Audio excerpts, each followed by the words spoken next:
So what's good, everybody? Okay, so this is going to be a quick broadcast, but I listened to the Rap Radar podcast. I would say podcast with Jay Z and Elliot Wilson and all those guys, and Jay Z. They're on Title now. They are exclusively on Title now, so they're going to get the Jay Z interview for the 444 album, and Jay-Z went into a lot of discussion on the 444 album, and I enjoyed the 444 album. I don't know about you guys, but he addressed like certain things he was talking about, like Rolling Bishop. What's good? He was talking about like the money phone line on Smile. He said, out of all that, you took that from it. I was just saying, you have all your money on you and you're holding it to your ear, and that's not money to me. We do different things with our money, and he's kind of warning kids like, hey, I've made these mistakes in the past, like, holding money to the ear and showing off your money. It brings problems, it brings problems like, the IRS. It brings people wanting to rob you, losing the money, a lot of stuff, man. So, it was insightful for him to respond. He said, a lot of people that were responding to that were probably insecure with themselves. Okay. And I kind of agree with him on that. Like, then he addressed the Future line. And he said, I was just reflecting on that could be me in the future. I'm sure that this kid's in a loving environment, but to see your kid with another man, that would break his heart. And he said he could have seen that happening to him or happening in the future if him and Beyonce were to break up, and he doesn't want that to happen. So he was saying this was one of his fears, and I was just showing my vulnerability with that line, saying that I see what's happening with Future, and I don't know how I would handle that situation. And he even saluted Future and says, I don't really have a problem with Future. I mean, I just did a song with him. Obviously, we don't have a problem. It's just that I could see that happening to me because I was in a situation where I messed up in my marriage, just like he messed up, just like Future messed up in Sierra. It didn't really go so well. And it was good to get like Jay-Z's opinion on this because he's the one who penned all these lyrics, right? He's the one who talked about everything, and it's good to get his perspective on what he really meant, Then he addressed the whole Jay-Z Kanye beef. He said, Kanye, he was voicing a lot of his frustrations. He said, we've been down this road years before with the Big Brother song. Remember Kanye put out Big Brother like 10 years ago, and he was talking about his frustrations with Jay-Z, and he said, I had no problem with that at the time. Kanye was on my label, and I put that song out.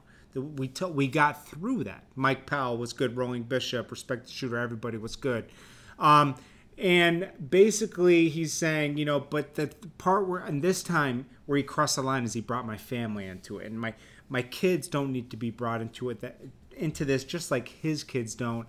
And when I talked about helping it, giving Kanye 20 million and everything, maybe I crossed the line, and maybe I've had my fault in this situation where, I didn't go to his wedding and I didn't ask if he was okay after his wife was robbed in Paris. Casquillo Pat was good.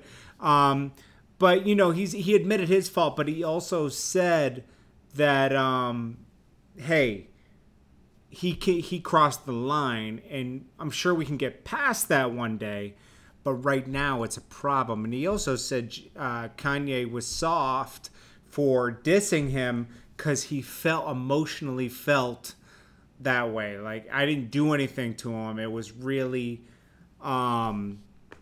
the fact that it was emotional response, and he thought that was like, I didn't do anything to him. He's doing it because of emotion. We could have picked up the phone and talked. But he addressed a lot of the situations. He also talked about black empowerment and how he really pushed that throughout his whole career and really pushed it hard on this album. And, not only just black business empowerment, just people, like start your own businesses and dictate your future because, we help make these platforms big, Instagram, Snapchat, and everything else. And then we have to go to them and ask for, airtime. Like, can you put my album up? And they'll charge us for it. Now, I agree with them on that point, but I also have to say this. Jay-Z's building Tidal, but I guarantee you if you go to Tidal and you ask for airtime and you help build Tidal up, they're going to charge you too. I mean, business is business at the end of the day. So I didn't completely agree with that, but I did agree with the fact that people do need to wake up and kind of like have something of your own. It could be something small. It could be you open your own mechanic shop. Say you want to be a mechanic. Instead of working for the mechanic, eventually work your way up to owning your own mechanic shop. Like, just to have your own stuff. I agree with that point. I think he went a little far talking about the Snapchat build-up and Instagram. I mean, everyone's going to want money when they build a platform. I mean, you work hard to build your platform, So that's just the way I took it. I'm not saying Jay-Z's wrong. If you're smart, just like most of you are in here, because you're here with me and you're listening to me, so I know you're smart, okay?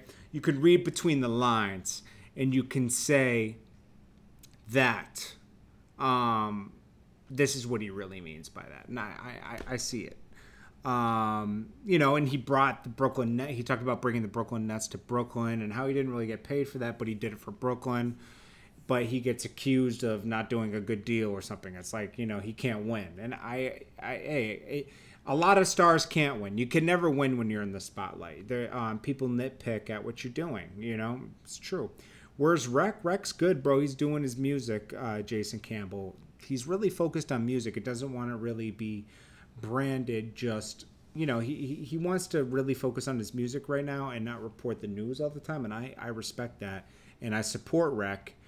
On his Floyd record he has out now. He has a Papoose video I've shot, and he has a bunch of other videos I've shot. So I always support Rec. That's my bro, man. We got each other's backs, and I respect on any move he wants to do. But Core Mega will be coming in weekly to do podcasts with me. So we're gonna evolve everything as we go.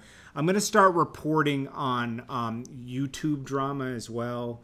And I'm going to start doing more timeless pieces, like how people came to fame, how people acquired their wealth, stuff like that, motivational things, because I'm trying to get more content that's beyond just the news, because the news has been slow lately, and I don't want to be bound to just the news. So I hope you guys support that, and I hope you guys support my new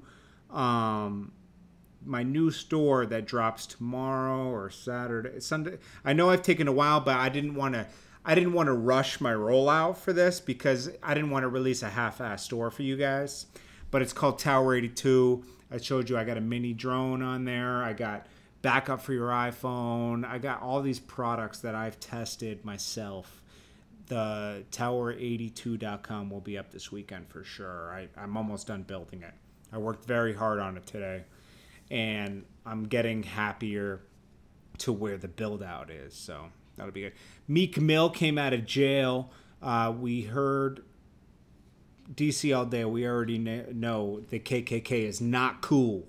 It's not cool. Racism, period, isn't cool. Whether it's blacks hating on whites, whites hating on blacks, people hating on anybody is not cool, okay?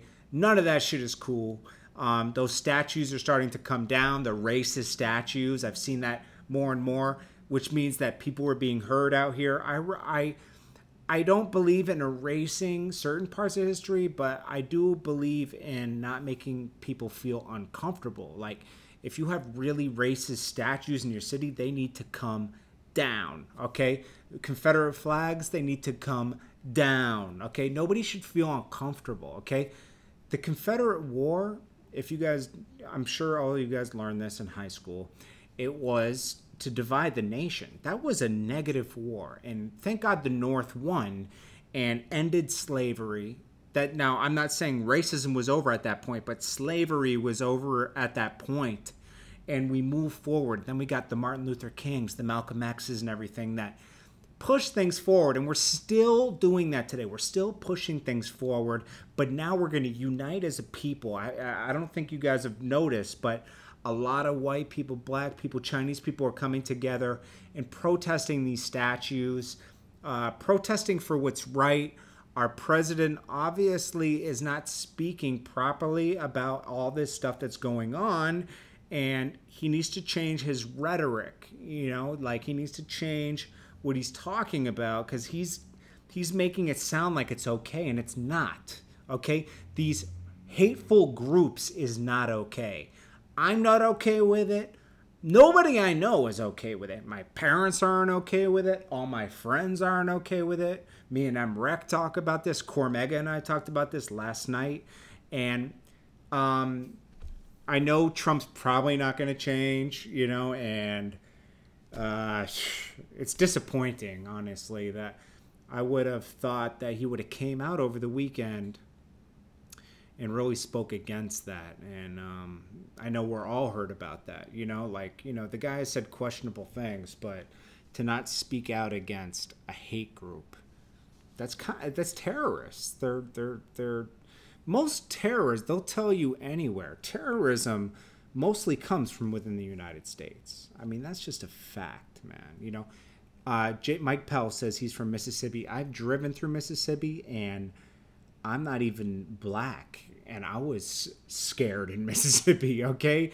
It's very different, okay? Once you get outside of Atlanta and you start going around, things are different, okay, down south, and it's really scary, okay?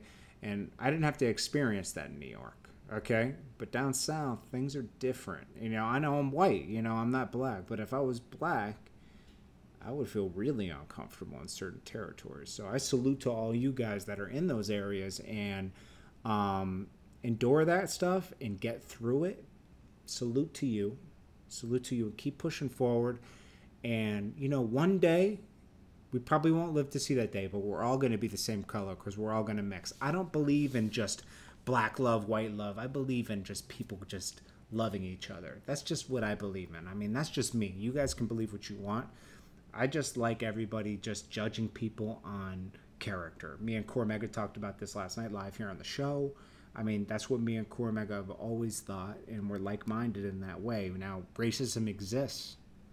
You know, it just exists, and we have to fight that with love, guys. I mean, and speak out. That's all I could say. Oh, I saw the Ace Hood interview, Don Carlo. It was good. You know, Ace Hood is in a better place. He's talking out of love. I'm glad he's free from Khaled and he can do his own thing now. Little Rocco, what's up? I see you. He's the worst president in respect to the fact of speaking to the people. I would agree with you on that. Yes. But real shit, Jordan Towers speaking. Racism is a distraction for control. It is. I believe all these groups, the white supremacy, people preaching, anybody talking division and speaking against another race is a distraction. And don't let that stop you from loving everybody. Please, guys. I know there's only 56 of us in the room right now, but I just want you, Robbie Rob, what's good? I just want you guys to know that I love all you guys in here, and I know you guys love me, and a lot of us are probably the different colors, man, but I respect you, and I hope you respect me back, and that's all that matters, man. You know, I actually shed tears over the weekend. Like, I'm not ashamed to, over this past weekend, when I saw people hitting each other, and, you know, it's just disgusting, man. Over color? Over color of our skin? Come on, man. You know, and I have to say this. The Republican and Democrat, that politics is out of control, period. Just looking at Republicans and Democrats, okay? I'm just like neutral in the whole situation. I just believe whoever's best for the job. But, like, it's like Bloods and Crips out here, man. I'm going to be honest with you, man. That shit is fucking crazy, man. The way people are so gung-ho about being a Democrat it's like you're fighting for a gang. Like, wake up, okay? Fight for what's right, period. Stop being so, left and right. Just be for what's right. But, you know, that's all I feel, man. Jordan watched you from Smack. Salute. It was the Come Up DVD, not Smack, but I appreciate you, man. Even if he gets impeached, guys, just so you guys know, it's not going to get him out of office, you know. So impeaching doesn't mean anything. Remember, Bill Clinton was impeached, okay? He was impeached, but he was still in office. It doesn't force you out of office. Being impeached is just meant to embarrass somebody. So don't let them fool you with this impeach thing where he's out of office. You know, it is what it is, guys. You know, I would say in 3.5 years from now, Cali Buck said I came into a lecture. Now, I'm just talking my mind. I'm sorry, guys. This is no activist movement. I'm just talking about what's going on out here because it's crazy. 3.5 years, just do a different vote. That's all I could say. You know, like just we didn't have a good choice this year. We know that. We know that. You know, you said red versus blue. The gang of Democrats and Republicans is like Bloods and Crips. I wish we had another party, honestly. But hopefully we have better candidates. Yeah, no, it does not mean Kenny Rizik. You're retarded. I'm sorry, guy, because you have to do your research. It's okay, but being impeached doesn't mean you have to go out of office. Bill Clinton was impeached, and he stayed in office, okay? Just so you know. Richard Nixon left office. He was impeached and left office because he committed a real crime, okay? Now, hey, guys, everything's fucked up out here. You guys are all right. However you feel, you're right. You're right. Okay? So, anyways, Kenny, just learn from that. Don't get mad. Just learn. That's all I'm saying. Bill, he got impeached and he stayed in office. But I'm not into politics at all. I hate politics. I'm just saying. I love you guys. I know you guys love me back. And let's just love our fellow people, man. That's all I can say. Let's spread love, not hate and division. Okay? And we need more of the press talking about that versus pinning everybody against each other. It's very scary right now. Race tension is very high. And there is no hip-hop news. I'm sorry, man. We talked about the hip-hop news. Meek Mill came out of jail. He said he has 2 misdemeanors right now. We'll have to see what his parole board says. He talked about everything. He said that he was visiting a children's hospital or something, and they singled him out on the bikes because he's famous. But Meek Mill is out of jail. No bail, 2 misdemeanors, but he's out of jail. Oh, yeah, I saw the Spider Loke interview on Doggy Diamonds. It was pretty good, but I don't know. You know, I like Spider Loke, so I'm not going to say anything. You know, it's hard when you get signed to an artist. You know, that's all I can say, and it's frustrating. And I know Spider Loke had a lot of faith in the whole G Unit brand, and unfortunately it fell apart. But Spider Loke, it's not too late. He can still make a hit record and beyond. You never know, you know. So JT got fat as shit, bro. I'm the same weight I was before DC All Day. I might look a little crazier, but I'm the same weight as I was before. I do need to lose weight, but you're right, bro. Excuse me, disc records. JT, you got fat as shit, bro. I'm the same weight, bro. The government makes money on segregation. They probably do. They probably do, Little Rocka. But, hey, guys. It's crazy how they did Meek. Yeah, it is crazy. Ace Hood with that freestyle diss on the Breakfast Club. I didn't see that freestyle. I gotta go look at the interview. I clicked off after 20 minutes, so I was like, eh. Alright, guys. Well, I had a great time with you guys tonight. And Don Juan, Southside DC, I see you. Cali Bucks. Kwame, 50 Cent did what anyone would do. Let's see. Andy to Jesus. What's good, JT? What's good, man? JT, when's your next big video production? I'm focused more on my store right now. I have videos ready to release. I got Prodigy videos, everything. I've been waiting to get my store going. So my store will be up tomorrow, tower82.com. I hope you guys buy some stuff. If you don't buy anything, at least post up the link somewhere. That'll be nice.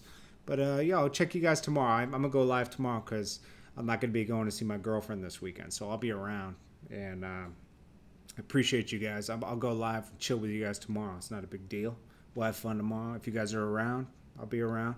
Appreciate you guys. You guys are awesome. Make sure you hit that alert button. Make sure you hit that like button. And I'm out of here, guys. Thank you so much for tuning in. Peace.